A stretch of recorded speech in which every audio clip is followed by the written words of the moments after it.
Ok, bienvenue pour la capsule 211. Donc, on va attaquer les fonctions associées à des problématiques de statistiques, donc les fonctions cumulatives, CDF, Cumulative Distribution Function, et les densities. Donc, je vais commencer par partager mon écran, ou au moins essayer. Euh,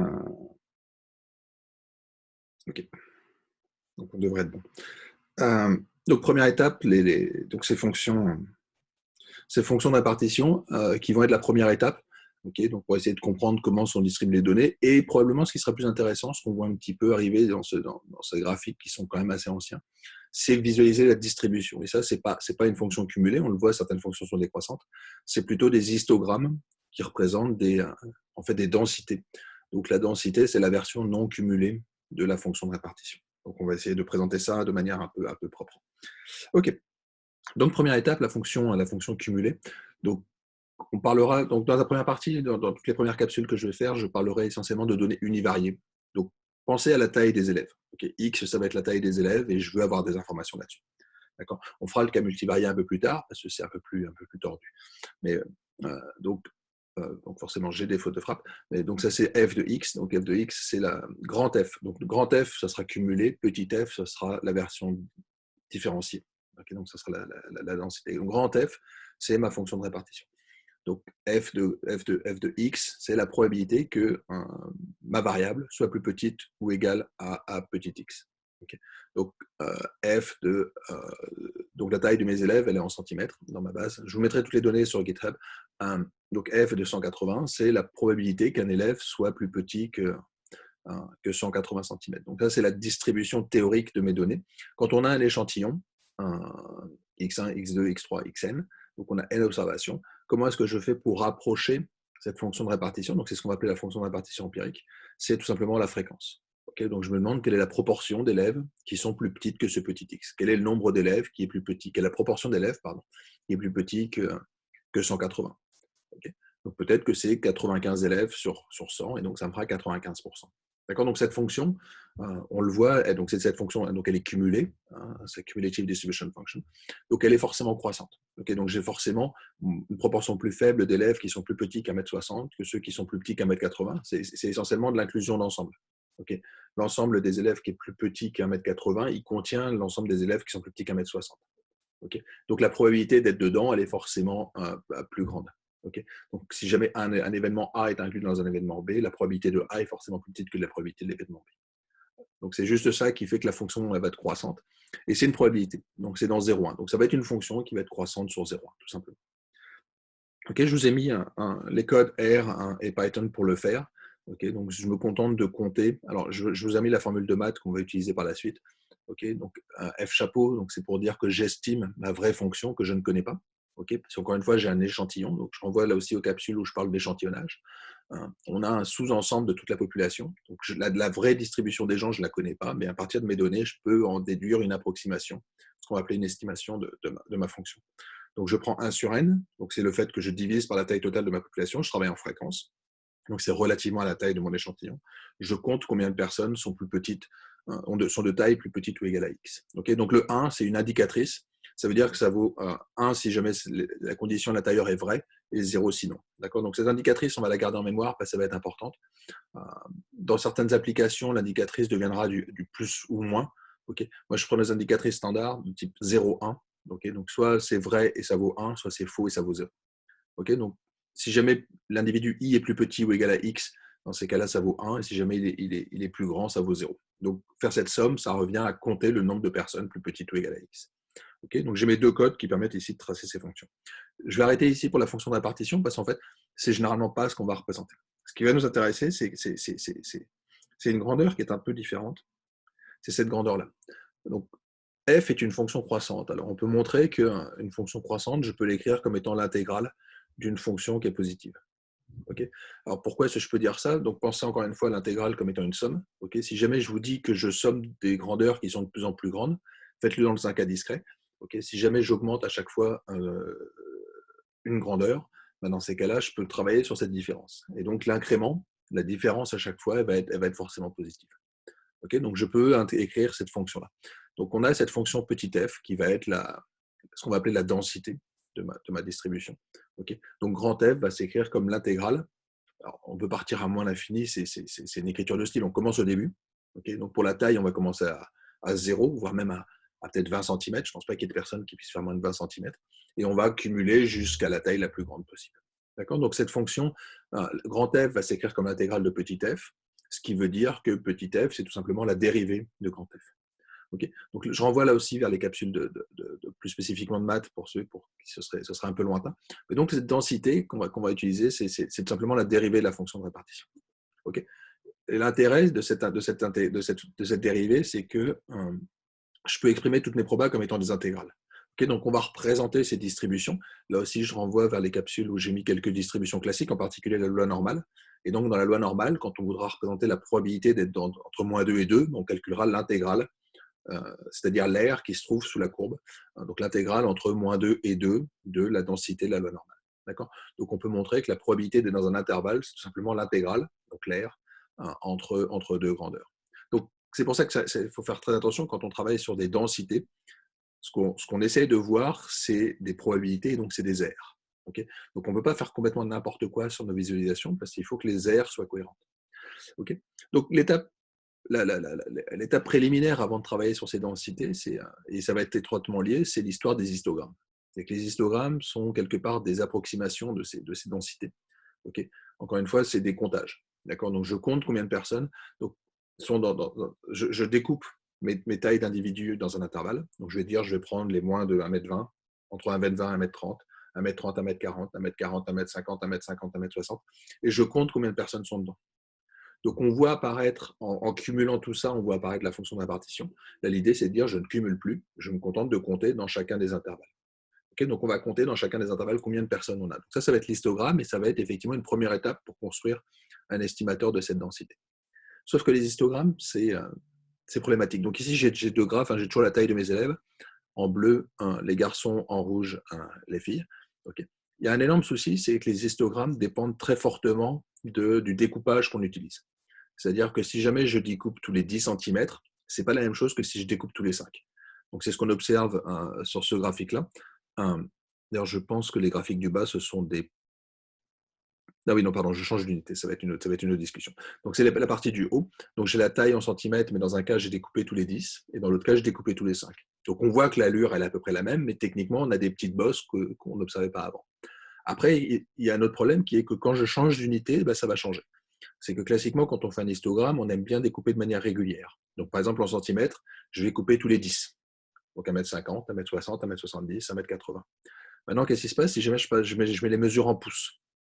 Donc en pouces, on va continuer à découper, mais peut-être que ce sera 60 pouces, 62, 65, etc. Donc on aura des découpages à des unités qui sont un petit peu différentes. Puis je pourrais les faire en pied. Okay, donc je pourrais les faire en pied. Alors en pied, on aura peut-être un découpage plus fin. Peut-être qu'il faudra faire du 5, 5.1, 5.2, 5.3, 5.4. Okay, donc on voit apparaître quelque chose qui peut être un peu dérangeant, c'est que l'histogramme, il n'est pas du tout consistant dès qu'on s'amuse à changer quoi que ce soit. Donc si jamais je change mes unités, je n'ai pas les mêmes distributions. Et ça me dérange. Pour moi, si jamais je vous dis que je ne mesure plus les revenus en dollars, mais que j'en change d'unité, je devrais quand même avoir la même distribution. Okay, la distribution de revenus, elle ne doit pas dépendre de mes unités. Et pareil, alors, sauf si on regarde précisément l'axe des X, mais la forme ne doit pas changer. Le problème, c'est que la forme va changer. Donc, les histogrammes, c'est sûrement intéressant, mais c'est très problématique parce que en changeant le pack que vous utilisez, vous pouvez faire passer des messages différents. Donc c'est gênant parce qu'il n'y a pas une forme de neutralité. Okay, ce qu'on essaye d'avoir quand même, parce qu'on voudrait faire passer un message qui soit le plus neutre possible. Je ne vais pas rentrer dans les discussions sur la neutralité. Anyway. Donc on peut construire ces distributions. On aimerait bien aussi pouvoir les comparer. Donc par exemple, est-ce que les tailles des garçons et des filles sont vraiment différentes? Donc je vous ai mis ici deux représentations. Je ne rentre pas dans le graphique de gauche parce qu'on va le voir tranquillement juste après. C'est vraiment une estimation de la densité telle qu'on va la voir. Donc je vous ai juste par exemple comparé les histogrammes. Donc on peut superposer des histogrammes. Il faut juste faire un petit peu attention parce que faut jouer un petit peu sur les transparences pour que ça marche. Ou l'autre solution, c'est de les passer back-to-back. Et le graphique de droite, je me suis inspiré de ce qu'on fait classiquement en démographie, quand on veut représenter les pyramides des âges. Donc les pyramides des âges, on va mettre les hommes et les femmes versus la gauche-droite, et on va les opposer pour pouvoir mieux visualiser. Donc là, on voit effectivement que les hommes à gauche sont généralement un peu plus grands que les femmes. On reviendra là sur cette application plus tard. Par exemple, on pourra se poser la question de est-ce que je peux dire que les garçons font en moyenne 10 cm de plus que les femmes? Voilà, donc on fera un test pour ça. En tout cas, on commence à visualiser des choses sur les données de nos élèves. Ok, donc l'histogramme, je vous ai dit tout le mal que j'en pensais. Il a beaucoup de défauts, mais ça reste un outil que tout le monde veut utiliser. On voit ce qui se passe, on voit comment les choses se répartissent. Alors, il y a quelque chose qui avait été proposé historiquement qui est relativement intéressant, c'est un histogramme glissant. Donc l'idée de l'histogramme glissant, c'est de dire, si jamais l'histoire d'avoir une partition, un découpage prédéfini des valeurs te dérange, dans ces cas-là, tu vas faire une version qui va être glissante. C'est-à-dire que pour retrouver l'estimation de la densité, donc je vais directement utiliser des langages statistiques, je suis désolé pour ça, mais on veut approcher cette fonction f de x, qui est ma densité en un point x. Donc pour la taille de 1,75 m, je veux savoir à peu près combien de personnes. Okay. Donc ce que je vais faire, c'est simple, c'est juste m'amuser à compter. Donc je vais reprendre l'idée de l'histogramme, je vais juste compter combien de personnes sont proches de cette valeur-là. Et la notion de proche, on va la définir exactement comme dans un histogramme, c'est compris entre deux valeurs. Et comme je m'intéresse à ce qui se passe autour de la valeur de x, je vais prendre un voisinage autour de ce point x. Donc je vais prendre 1,75 m plus ou moins 5 cm. Donc je vais me construire quelque chose qui sera 1,70 m, 1,80 m. Ce qui était en fait ce qu'on faisait sur l'histogramme historiquement, à la base. Donc je prenais une fenêtre 1,70 m, 1,80 m. Sauf que là, si jamais j'avais voulu le faire pour 1,74 m, je vais décaler un tout petit peu. Donc je vais prendre 1,60 m, donc j'ai dit 1,74 m, ce qui fera 1,69 m, 1,79 m. Et si jamais je me mets à 1,73 m, je vais redécaler de 1. Donc on voit qu'on a quelque chose qui va se décaler avec les x. Donc c'est ce qui est construit ici.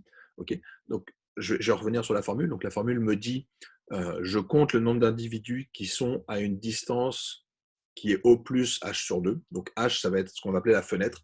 C'est la taille de mon voisinage.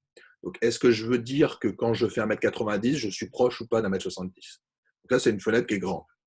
Au contraire, je pourrais dire les gens qui sont proches d'1,70 m, c'est ceux qui font soit 1,69 m, 1,70 m ou 1,71 m. Donc ça, c'est une fenêtre qui est petite. Okay, donc j'ai ma taille de fenêtre qui va être le principal paramètre qui va intervenir ici. Donc on voit apparaître ce petit h ici. Okay, donc c'est la taille de ma fenêtre quand je me place à un petit x. Je dis les valeurs qui sont entre x moins h et x plus h, j'exclus les valeurs qui sont avant, j'exclus les valeurs qui sont après, je compte le nombre de personnes qui sont ici. Donc on va compter les gens. Okay, alors c'est la partie qui va se trouver ici. Donc je compte les gens et j'ai besoin de normaliser. Donc je divise par la taille de ma population. Sauf que si on fait ça, on a un tout petit souci d'unité sur l'échelle des y, c'est que l'intégrale de ma fonction ici, quand j'intègre entre moins l'infini et plus l'infini, ça doit valoir 1. Okay, pourquoi? Parce que quand j'intègre ça, ça correspond à la valeur de f infini. F infini, c'est la probabilité pour que x il soit plus petit ou égal à l'infini, c'est-à-dire c'est tout le temps vrai. Quoi. Okay, donc on a ce petit souci qui veut que l'intégrale soit égale à 1. Donc, tout simplement pour que l'aire totale corresponde à 1. Donc ça, c'est quelque chose d'important, c'est qu'on normalise le plus possible nos grandeurs pour qu'elles soient comparables. Okay, donc je pourrais comparer la taille des garçons et la taille des filles, parce que même si jamais je n'ai pas les mêmes nombres de garçons et les mêmes nombres de filles, dans ces cas-là, je suis normalisé sur mes y, parce que l'aire totale que je vais avoir, elle va être égale à 1. Donc ça, c'est une idée qui est relativement importante. L'importance de cette aire, c'est que je vais avoir des aires qui sont comparables entre les garçons et les filles. D'accord? Donc, je suis obligé de diviser par h ici, tout simplement pour des soucis de comparaison entre mes densités. Okay, donc ça, c'est la définition générale de ce qu'on va appeler l'histogramme glissant.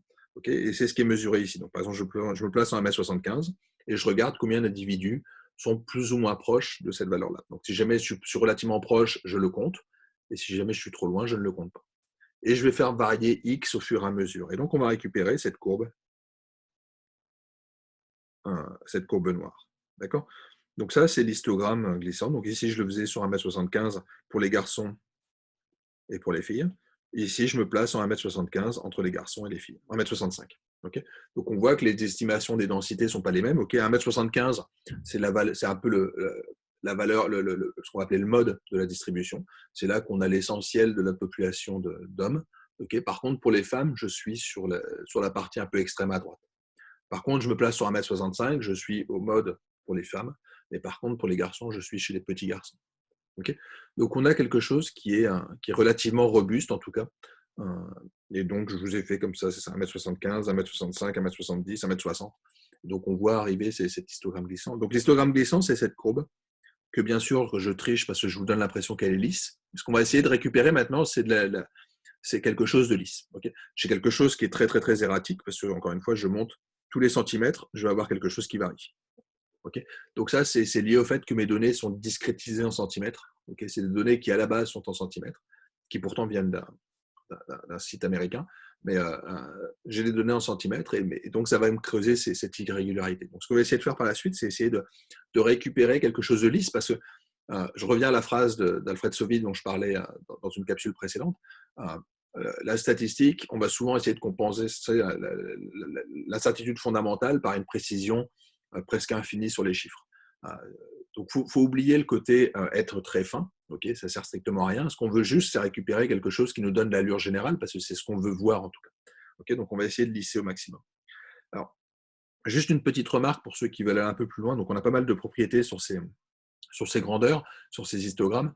Le problème, c'est que ces grandeurs, elles sont biaisées. Donc, je parle un petit peu de biais des données. Ici, on ne sait pas un biais de données, c'est un biais de modèle qu'on construit, c'est un estimateur. Et on a un biais essentiellement parce que ce qu'on a construit, ce n'est pas exactement un estimateur de la densité. Parce que la densité, techniquement, je vous l'avais dit, la densité petit f, c'est la dérivée de grand F. Okay, donc je dérive ma densité grand F. Le problème ici, c'est que f chapeau, c'était une fonction qui était une fonction en escalier. C'est une fonction qui compte le nombre de personnes, donc c'est une fonction une somme d'indicatrices, donc c'est une fonction qui est en escalier. Et une fonction en escalier, ça ne se dérive pas. Ça ne se dérive pas parce que quand on est plat, la dérivée elle vaut 0, et quand on a la bosse, quand on a la marche de l'escalier, la pente elle est infinie. Donc on passe notre temps à faire du 0 infini, 0 infini. Donc c'est une fonction qui ne peut pas être dérivée. Donc je ne peux pas définir la dérivée de cette grandeur-là. Okay. Donc ce qu'on va faire, c'est revenir, là aussi je vous renvoie peut-être aux capsules de maths sur la définition de la dérivée. La dérivée d'une fonction, ça va être tout simplement la pente. Okay, donc ce que je voudrais approcher ici, c'est la pente ici, et je peux l'approcher par étant la pente de la corde qui est autour. Okay, donc le problème, c'est que ce qu'on mesure quand on construit cet estimateur-là, c'est en fait exactement cette chose-là. C'est exactement l'estimateur usuel de la corde qu'on va avoir, donc qui va être la différence entre la valeur de ma fonction de répartition en x plus h sur 2, donc sur la borne supérieure de mon intervalle, et la différence que j'avais sur la borne inférieure. Donc ça, c'est précisément le nombre de personnes, la proportion de personnes qui va se trouver entre x moins h sur 2 et x plus h sur 2. Okay, donc ce qu'on montre, c'est que, donc là je renvoie là aussi vers les capsules de maths ou la théorie de l'approximation des fonctions. Ce qu'on peut montrer, c'est que cet estimateur, c'est un bon estimateur de cette corde, mais ce n'est pas un bon estimateur de ma densité puisque j'ai un petit biais qui va apparaître. Et le biais va être fonction de ma fenêtre au carré. Okay, donc plus ma fenêtre va être grande, plus je vais être loin de la vraie valeur. Okay, je suis désolé de passer un petit peu de temps sur ce point, mais ça va être essentiel par la suite parce qu'on va avoir un problème classique en statistique qui est un trade-off entre le biais et la variance. Okay, c'est quand on veut construire des estimateurs, soit ils sont précis, mais dans ces cas-là, ils vont être très, très, très volatiles, soit au contraire, ils ne sont pas précis, mais dans ces cas-là, ils vont être très lisses. Et donc, on a ce dilemme entre les deux.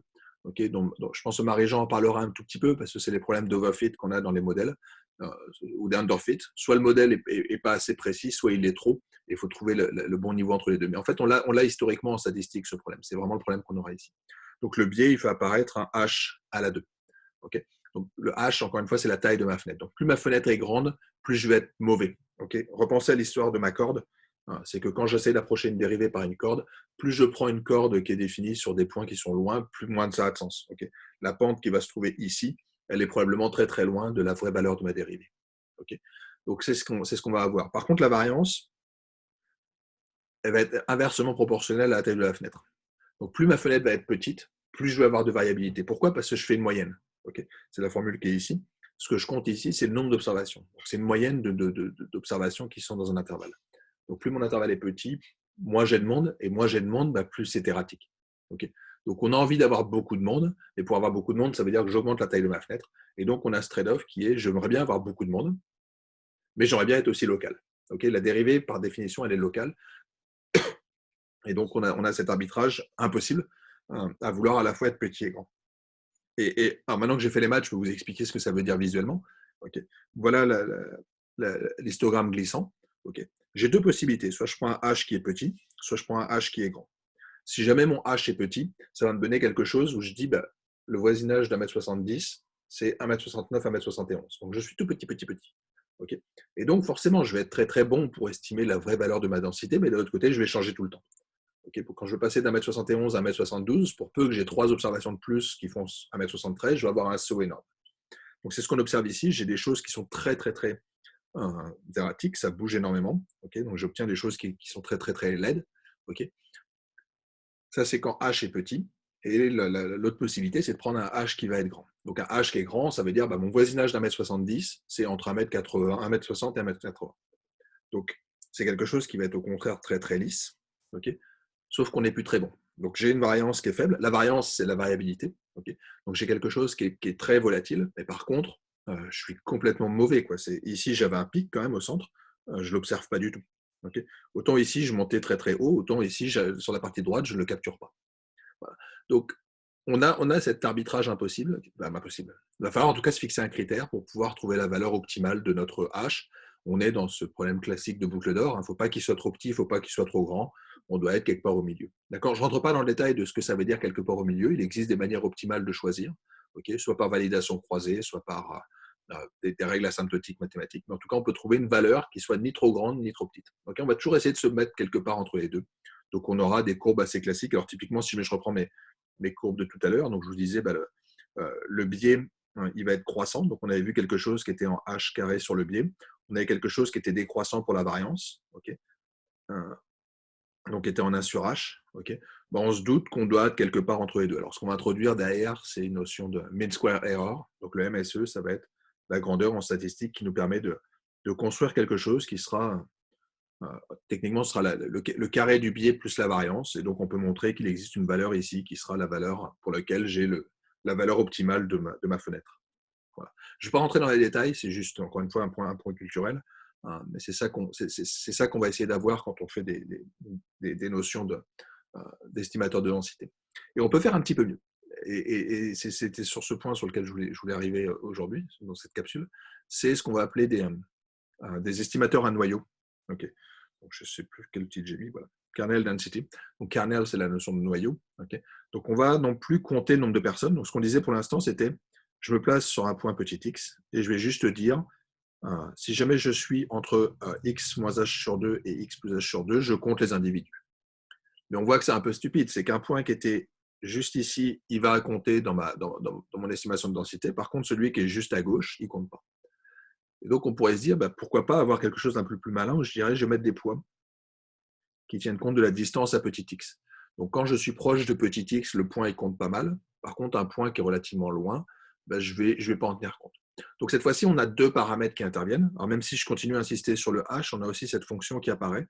Et cette fonction, c'est la fonction qui se trouve là, qui ressemble beaucoup à une gaussienne. Okay, donc, on a envie de mettre quelque chose comme ça. Je pourrais faire quelque chose de triangulaire aussi. Je pourrais dire, je vais mettre des poids qui vont être comme ça. Donc, qui vont être centrés sur mon petit x, mais plus je m'éloigne, plus mon poids va être faible. D'accord. Donc, on va faire une moyenne pondérée de mes valeurs. Okay, donc, le triangulaire, on va l'oublier, c'est la première étape. Donc, pour le moment, on avait pris quelque part un poids rectangulaire. Je disais, tant que je suis ici, j'ai un poids qui est de 1, sinon ça vaut 0. Okay. Le poids triangulaire est une première étape, mais on voit qu'on peut arriver sur des choses beaucoup plus lisses. Et donc, ce qu'on aura ici, c'est un noyau gaussien. Okay. Donc, je vais prendre une loi gaussienne centrée sur petit x, et mon h sera toujours ma notion de voisinage. D'accord. Donc, c'est vraiment les graphiques qu'on observe ici. Donc, ici, au lieu d'avoir un voisinage strict en disant soit je suis dedans, soit je ne suis pas dedans, je vais tenir compte de la distance où se trouve mon observation par rapport à petit x. Okay, donc, quand je veux estimer ma densité en 1,75 m, un point qui est pile en 1,75 m, il aura un poids important. Un point qui a 1,70 m, son poids il sera plus faible. Okay, ça dépendra de la taille de ma fenêtre. Mais ce qu'on voit, c'est qu'on voit apparaître des distributions qui sont beaucoup plus lisses. Et ça, c'est intéressant. Visuellement, c'est beaucoup plus élégant. Okay, et ce qui se cache derrière, c'est qu'au lieu d'avoir ces poids rectangulaires tels que je l'ai présenté juste avant, on a des petites gaussiennes qui apparaissent. Donc, je vais mettre des poids plus ou moins importants en fonction de la distance où je me trouve. Okay, et donc, on récupère la même discussion qu'auparavant. Je ne vais pas vous le justifier, mais on a toujours ce problème de voisinage et on a exactement la même chose ici. Si jamais j'ai un h qui est petit, j'ai une fonction qui est très, très, très, très, très erratique. Okay, donc, beaucoup de variance. Par contre, je suis proche de la vraie valeur. Okay. Au contraire, si jamais j'ai une valeur de fenêtre qui est très grande, donc mon voisinage qui est très grand, dans ces cas-là, je vais avoir quelque chose d'incroyablement lisse, mais très mauvais. Et donc, il faut sûrement se placer entre les deux.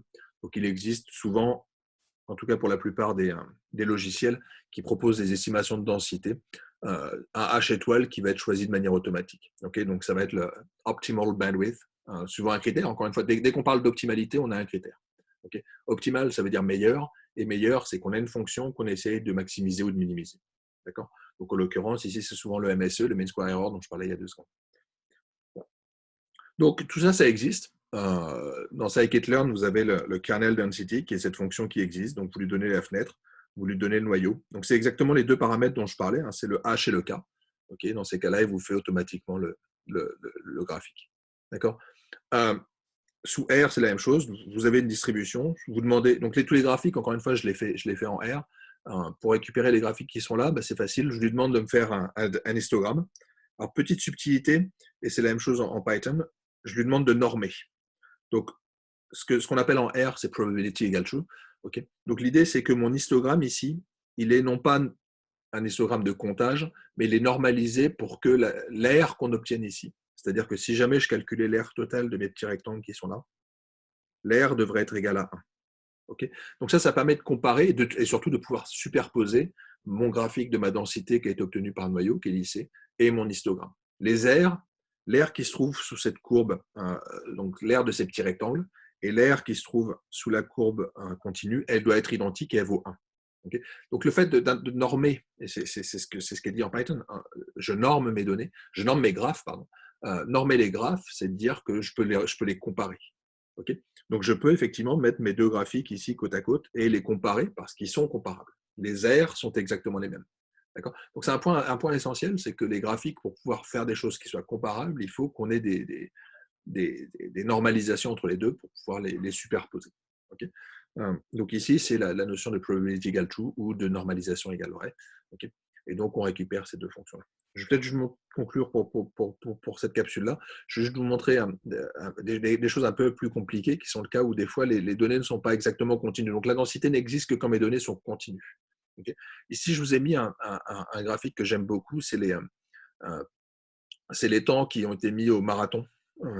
Et donc on a l'impression qu'on a une espèce de chose continue. On a envie de se dire le temps, a priori, que mettent les coureurs, il est continu, sauf que techniquement, il n'est pas. On observe ici que la densité a fait ça, puis tout d'un coup, on a des bosses. En fait, techniquement, on a plein de petites bosses un peu partout. Et ça, c'est lié au fait qu'on a des horaires un peu particuliers, c'est qu'il y a des gens qui veulent courir le marathon en moins de 4 heures. Donc, tout d'un coup, quand on voit qu'on approche la barre des 3h59, on accélère un petit peu. Donc, on a une distribution un petit peu particulière avec des sauts okay, qui tiennent compte de particularités en fait, du marathon.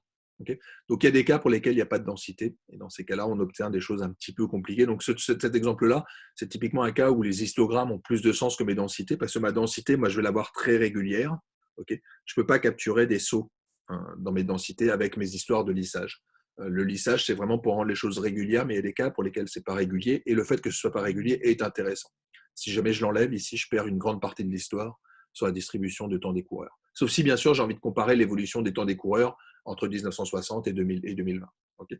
Mais disons que sur cet exemple précis, comme on regarde pour une course donnée, une année donnée, c'est plus intéressant. Ce qui est intéressant, c'est de visualiser ces pics. Voilà, donc je vais m'arrêter là pour aujourd'hui, et puis pour cette capsule, et puis je vous encourage à regarder la suite. On va attaquer les indicateurs juste après. À bientôt.